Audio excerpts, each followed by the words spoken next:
patients. Minimum of 30 minutes of walking a day. That's the minimum. And up to 90 to 120 minutes a day of moderate to vigorous exercise. More exercise is usually better, and most of us don't get enough for optimal health. The body can handle much more exercise stress than most of us realize, and the fitter you are, the less relative risk you have for most diseases. You can get lost in a rabbit hole on the exercise data, but this is, when I reviewed all of it, I still saw a trend towards more, okay? That doesn't mean exercise addiction and, just crazy mileage running, or, 15 or 20 hours of cycling really intense per week, something like that. And the most experts agree that 60 to 90 minutes of moderate to vigorous physical activity almost every day is optimal. And think about it this way, we're primates. We're simply not designed to walk for 30 minutes and spend the rest of the day sitting. We are not designed for that. And just we know this, right? We know sitting's the new smoking, but there's a tendency just to talk about walking and to not look at the data. And I really push my patients to exercise more. And they also not down here so much, but up where I live, they need a strategy for the winter. So it's really common for people to be like, oh yeah, I'm hiking, I've been doing a 2-hour hike with a family, and now I'm running outside and doing this, but how about like the other 6 months of the year? They're not. They stop. They don't have a gym membership. They have stuff in their basement they don't use, and you ask them, well, I have a bike, a stationary bike, are you using it? No. So I really encourage them to exercise. In the analysis of the intersection between cardiovascular mortality and hours of exercise demonstrates progressive reduction of risk with more exercise. And I put a reference on this one.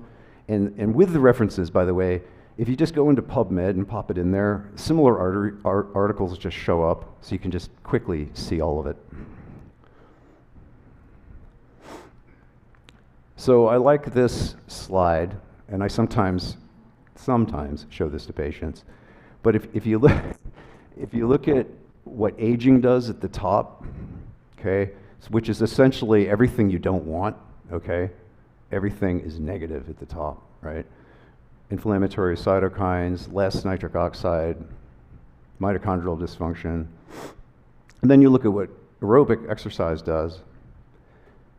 You got endothelial nitric oxide increase, you've got mitochondrial improvements, less cytokines. And that's just some of it. And they've done so much study on this. It's really, really interesting. Okay, let's just continue with exercise, then I'll move on to another slide. Exercise is critical for longevity. It increases the endogenous antioxidant system. Yes, so it's like hormesis, right? It's eustress. So when we put our bodies under strain, we adapt. So you don't need to give patients more antioxidants, they just need to exercise and eat a healthy diet, unless they have identified oxidative stress problems in their profile, then you can give them stuff. But you don't need to push, you don't need to go really hard on the antioxidants unless you have a good reason to do it. Exercise improves, it's the best thing to improve nitric oxide functionality and endothelial function. It strengthens the heart muscle, which lowers heart attack risk.